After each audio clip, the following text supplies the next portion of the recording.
Isa, dalawa, tatlo. Kumain ako ng laman.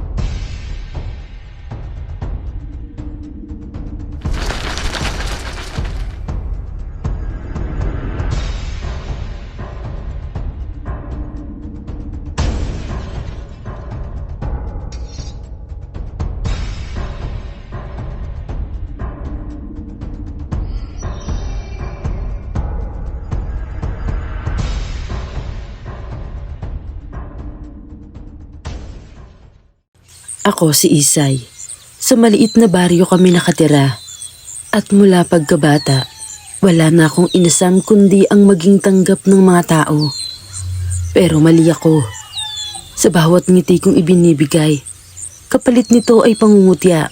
Sa bawat tulong na ginagawa ko, sinusuklian ng panlalait. Ako raw ay kakaiba, malas at anak ng demonyo. Hindi ko alam kung saan nanggaling ang mga sabi-sabi, pero hindi na ito natigil. Bata pa lamang ako'y tinatawag na akong halimaw ng mga kababata ko. Tinulak nila ako sa putikan.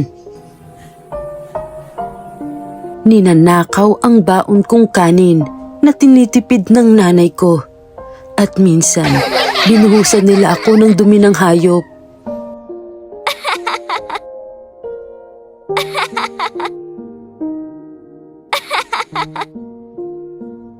Habang tumatanda ako, lalo lang lumalala ang lahat. Minsan, nagbabakasakali akong sumali sa kasayahan ng baryo. Nagsuot ako ng lumang bestida at ngumiti. Pero sinalubong lang ako ng pang-iinsulto. Hoy! Andyan na ang malas! Umalis ka! Baka mamatay ang baboy na ihahanda! Tawa ang naging sagot ng karamihan. Napayoko ako. Gusto kong sumigaw na tao rin ako, pero tila ba walang makaririnig. Dumating ang gabing hindi ko malilimutan. Umuwi akong sugatan, duguan ng tuhod, dahil itinulak nila ako sa sapa. Akala ko'y matatapos na, pero pagdating sa bahay, sinalubong ko ang malamig na katawan ni nanay. Patay siya. Gutom at sakit ang pumatay sa kanya. Wala man lang tumulong. Wala. Doon na nagsimula ang puot sa puso ko. Gusto kong humingi ng hustisya, pero sino ang pakikinggan nila? Isa lang akong Isay na halimaw. Kaya nang may matandang estrangherong babae na lumapit sa akin kinagabihan, hindi ko na siya tinanggihan. Anak, Sabi niya, may tinig na parang alon sa gabi. kung sila'y hayop na umaapi sa'yo, bakit hindi ka rin maging higit sa kanila? Inabot niya ang isang itim na piraso ng laman. Amoy bulok pero nakakaakit. Gutom na gutom ako, kaya kinain ko yun. At doon, nagsimula ang lahat. Nagising ako kinabukasan na tila iba na ang aking katawan. Mas matalim ang pandinig ko. Mas malinaw ang paningin. At higit sa lahat, may gutom akong hindi napapawi ng kanin o gulay. Gutom ako sa karne.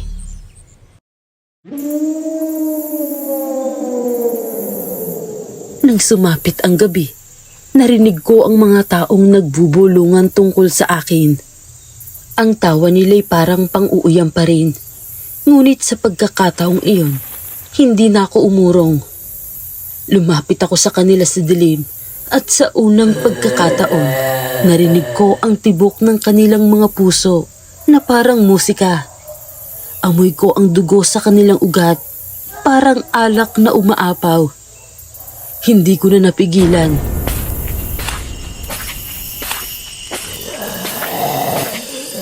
Isa, dalawa,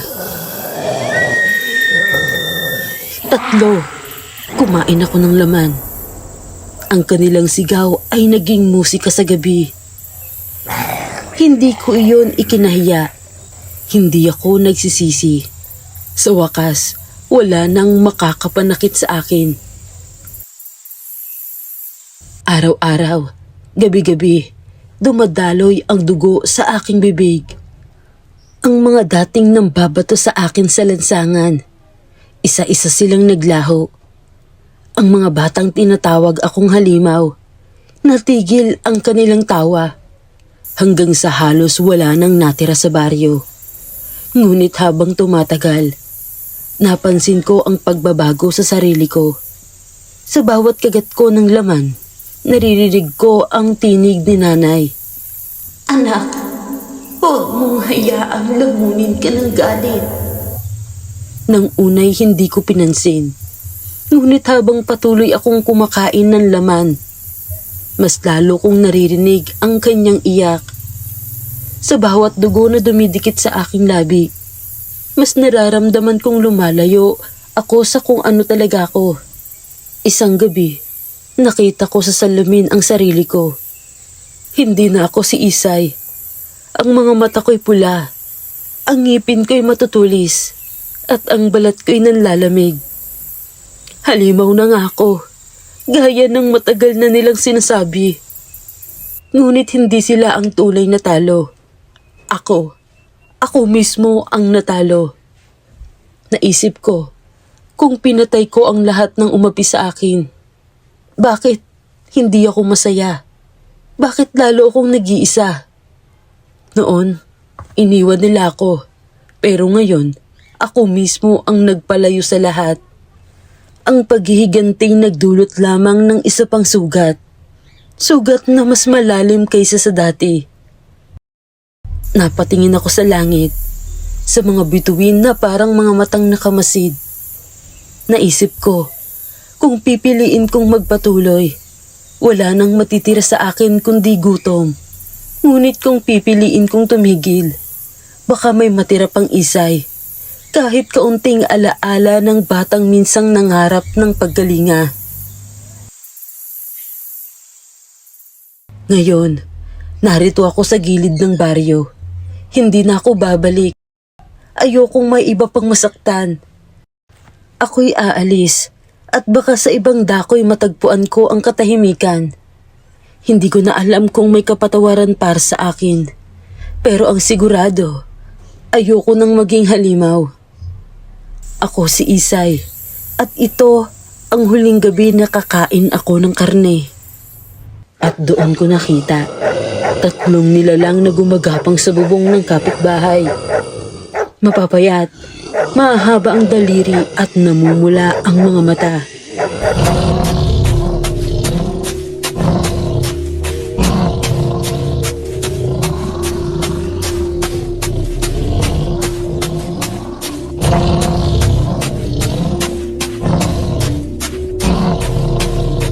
Tulong po! Tulungan niyo po! Tumalilis ang boses at sumabog ang katahimikan. Kung ikaw mamatay ko, para iligtas ka gagawin ko.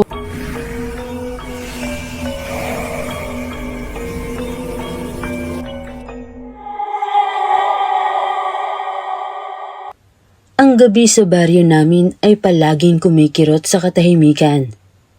Hindi ko alam kung bakit, pero mulat sa pool, palagi itong may kasamang takot. Lalo na kapag sumasayad ang hangin sa bintana na parang may gustong pumasok. Pero hindi ko iyon iniintindi. Bata pa lang ako noon at alam ko lang may isang babae sa kabilang baryo na kasing ganda ng buong bilog. Si Maria.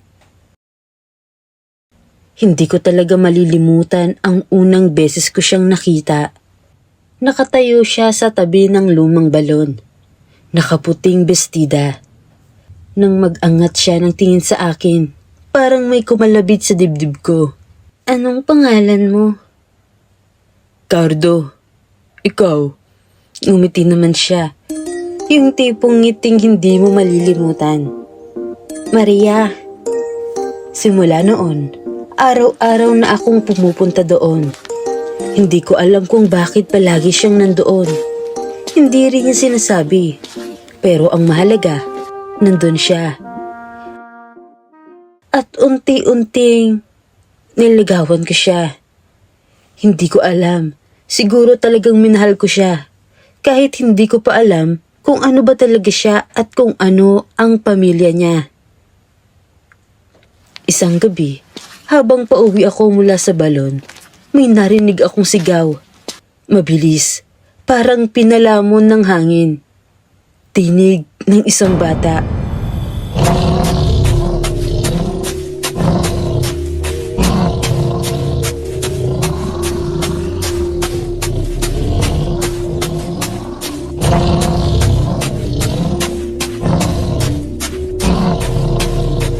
Tulong po! Tulungan niyo po! Tumalilis ang boses at sumabog ang katahimikan. Tumakbo ko ng mabilis. Gusto kong malaman kung ano yon. Pero pagdating ko sa kakahuyan, wala na. Pero may naiwan. Dugo. Mainit-init pa na dugo. May kumuha na naman ng bata. Ikalima na yan ngayong buwan. Aswang. Hindi niya man sinabi, pero alam ko na sila ang may kagagawan nun. Nagkunwari na lang akong walang nalalaman. Sino ho ba ang may gawa nito, Mang Jose? Hindi ko alam, Cardo. Pero ang sigurado ako, magaling silang magtago. Lalo na ang pinuno nila. Pinuno? May sumisirit na kaba sa dibdib ko, pero iniba ko ang usapan. Kailangan ko na hong umuwi, Mang Jose. Mauna na ho ako. Pauwi na ako, pero hindi mawala sa isip ko ang mga sinabi niya. At ang dugo, at ang tawa na narinig ko mula sa malayo. Isang tawang hindi tao.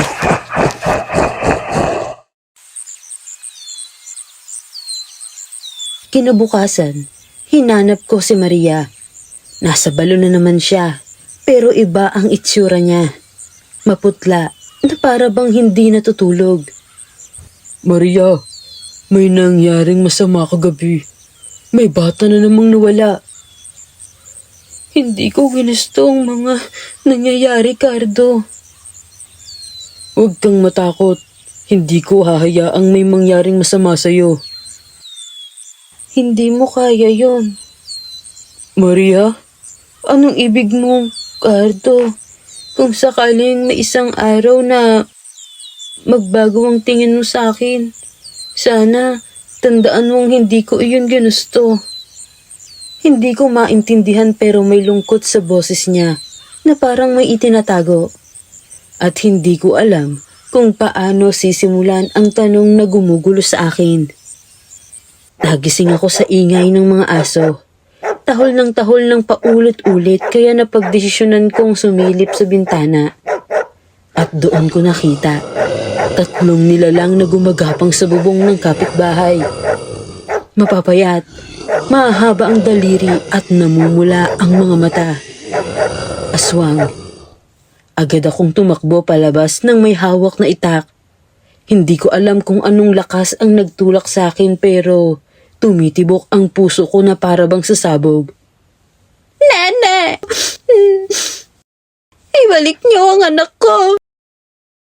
Nakita ko ang isa sa mga aswang at nakasabit ito sa poste habang may kinakagat na braso ng bata. Mabilis kong kinalmot ang isa.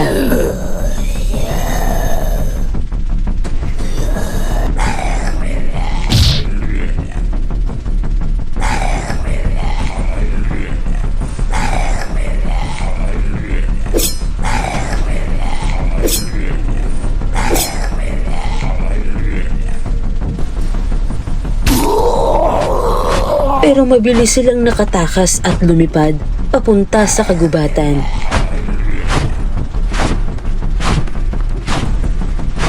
Tinignan ko ang bata. Wala na. Wala ng pulso. Wala ng hininga. At sa sahig, nakakalat ang maliit na tsinelas. Nanggigigil ang pangako. Mga hayop kayo! Doon ko narinig ang isang pamilyar na tinig mula sa madilim na bahagi ng kakahuyan. Cardo? Si Maria. Nakasandal siya sa puno. Nanginginig. Naiiyak. Maria, anong ginagawa mo rito? Delikado dito. Ngunit hindi siya sumagot agad. Tumingala siya sa buwan at lumabas ang matutulis na ngipin. Cardo, umalis ka na. At para akong nawalan ng hininga. Maria, aswang ka? Hindi siya sumagot, pero sapat na ang anyo niya. Ang mapupulang mata, ang humahabang kuko, at ang pagngangalit ng panga niya na para pigilin ang sariling gutom. Hindi ko ginusto to, Cardo. Pinanganak akong ganito. Anak ako ng pinuno ng angkan. Hindi ko kontrolado ang uhaw pero pinipigilan ko dahil ayokong masaktan ka. Parang may kumukurot sa dibdib ko, pero humalo sa takot. Maria, ikaw ba? Ikaw ba ang Hindi! Hindi ako ang pumapatay. Hindi ako ang kumakain ng tao. Sila. Oo, pero hindi ako. Pinagmamasdan ka nila, Cardo. Wala nang makita nilang mahal mo ko. Gusto ka nilang kunin. Dahil iniisip nilang mahina ako dahil sa'yo. Umugong ang paligid at biglang may bumagsak sa harapan namin. 3, mas malalaki, mas mabangis. Maria, panahon na para iwan mo ang taong yan o isusuko namin ang buhay niya. Tumingin sa akin si Maria. Tumakbo ka na. Cardo, tumakbo ka na. Hindi ako tatakbo. Kinuha ko ang itak kahit nanginginig ang kamay ko. Kung gusto nila akong kainin, kailangan munang dumaan kayo sa akin.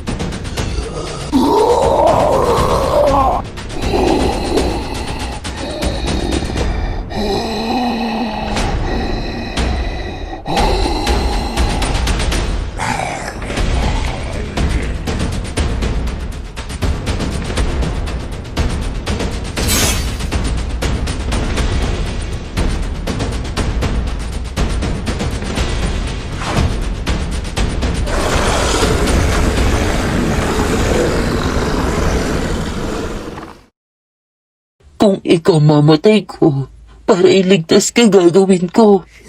At doon, sinakmal niya ang ama niya. Kaya nagdugo ang paligid. Nagtagaan sila. Ngipin sa ngipin, kuko sa kuko, dugo sa lupa. At pagkatapos ng ilang minuto,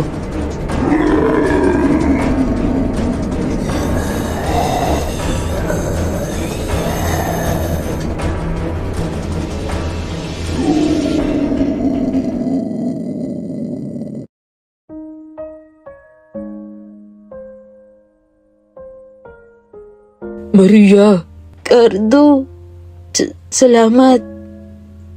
Tawagin natin ang mga tao. Matutulungan ka nila. Hindi. Natatapos na rin ako.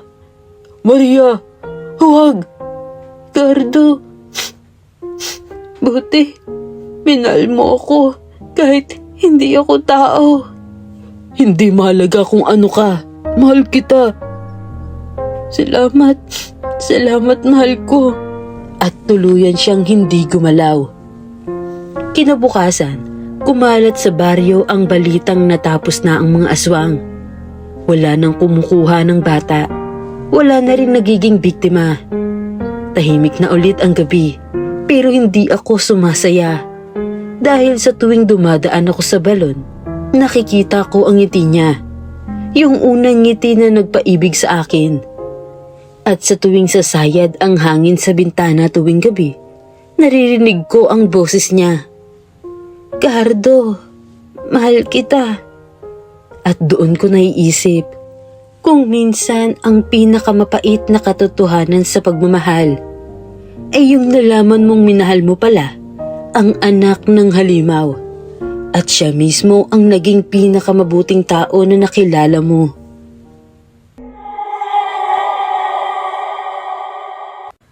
Kung may award para sa pinakapasaway na dalagita sa Barangay Santungo, aba, hindi ko naman ito i-attempt i-contest. Ako na yon. Ako si Carla. Honor student daw sabi ng nanay ko. Pero mas kilala sa aming lugar bilang yung batang malakas mang-asar. At dahil sa galing ko sa pang-Alaska, nakahanap ako ng bagong hobby. Manginis ng aswang. Hindi ko sinasadya noong una ha, pero ngayon, sabihin na nating occupational hazard ko na. Gabi noon, pauwi ako galing tindahan. Biglang may nalaglag mula sa puno ng akasya. Tapos may babaeng sobrang payat. Maputla, parang kulang sa vitamin C mula grade school. Humigop siya ng hangin na parang vacuum cleaner. Nako, ang nilalang na kinatatakutan yung lahat. Ako ang... Vlogger ka ba? Hindi ka nag-intro. Dapat may... Hi guys! Welcome back to my channel! Hindi ako vlogger. Ako ang aswang. Gets. Pero bakit mukhang stress ka? Kulang ka yata sa tulog ate. Napakayong siya ng kamao. Kita ko yung pilik mata niyang nanginginig sa galit. Anong pangalan mo? Tanong niya. Carla, ikaw? Hindi mo na kailangang malaman. Wow, mysterious type. Sige, ikaw si aswang na pikon. At doon talaga siya napapunta sa point na parang gusto niyang sumabog. Simula noon, gabi-gabi niya akong sinusubukan takutin.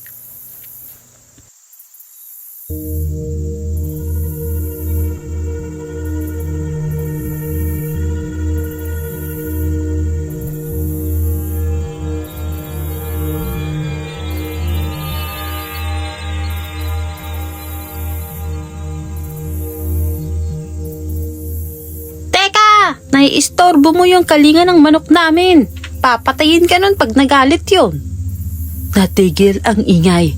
Parang napahiya.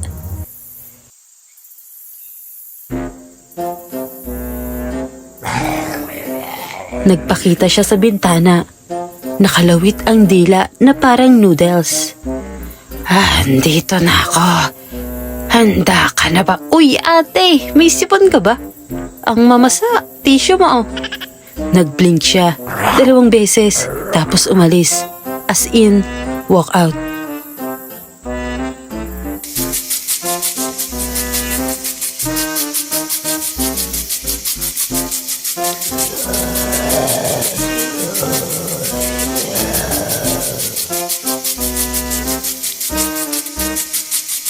Ako ang sasagbang sa...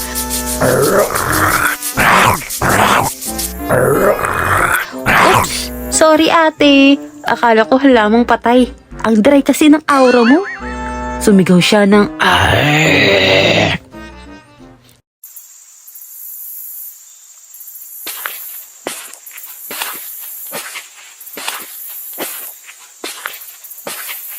Isang gabi, nakaupo siya sa hagdan namin, nakataas pa ang paa.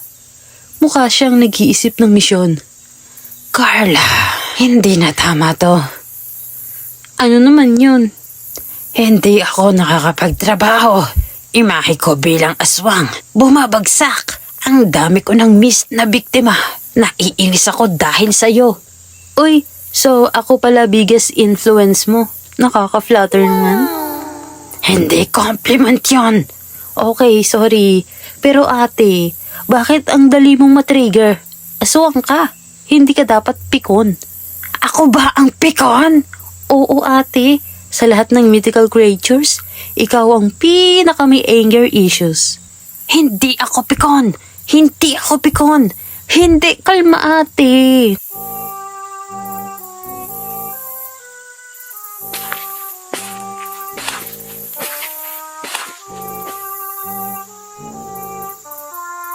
Isang linggo siyang hindi nagpakita. Akala ko nag-resign o lumipat ng mas madaling target, like yung kapitbahay kong iyakin. Pero nang gabing pangwalong hindi ko siya nakita, may naramdaman akong nakakamiss. Hindi ko mapigilang sumigaw sa dilim. Hoy, aswang! Ate! Yung pikon! Asan ka na? Wala na tuloy nagpapasaya sa akin gabi-gabi. Ano ba yan? Lumabas siya mula sa likod ng puno. Nakatungo. Parang na-cancel sa social media. Ate, anong nangyari? May therapy ako. Huh? Therapy? Sabi ng therapist ko, you're a deeply aggravating person. Naks naman, certified pala ako. Hindi yan compliment. Okay, sorry. Carla, pagod na akong maghalit. Gusto ko ng break sa toxicity natin. Same ate, pero friends na tayo? Tumingin siya sa mukha ko, halatang nag-iisip ng mabuti. Friends tayo, pero kapag tinawag mo ulit akong aswang na pikon, ilalagay kita sa garapon. Sige ate, promise. Once lang, pang title ng story. Fine. Simula noon, hindi na niya ako tinatakot. Minsan, dumadaan siya sa bahay. Minsan, nagkukwentuhan kami tungkol sa buhay niya. At minsan, tinitignan niya ako na para bang pinag-iisipan kung bakit sa dinami-dami ng taong makakasalamuha niya. Bakit ba ako pa? Pero kahit ganun, kapag may ibang aswang nadadaan sa lugar namin, lagi niyang sinasabi, Huwag kayo dyan, kaibigan ko yan. At isa pa, hindi nyo kayang tisuran yan. at totoo naman, kasi ako si Carla at siya ang aswang na pikon, na hindi ko sinasadyang maging bestie ko.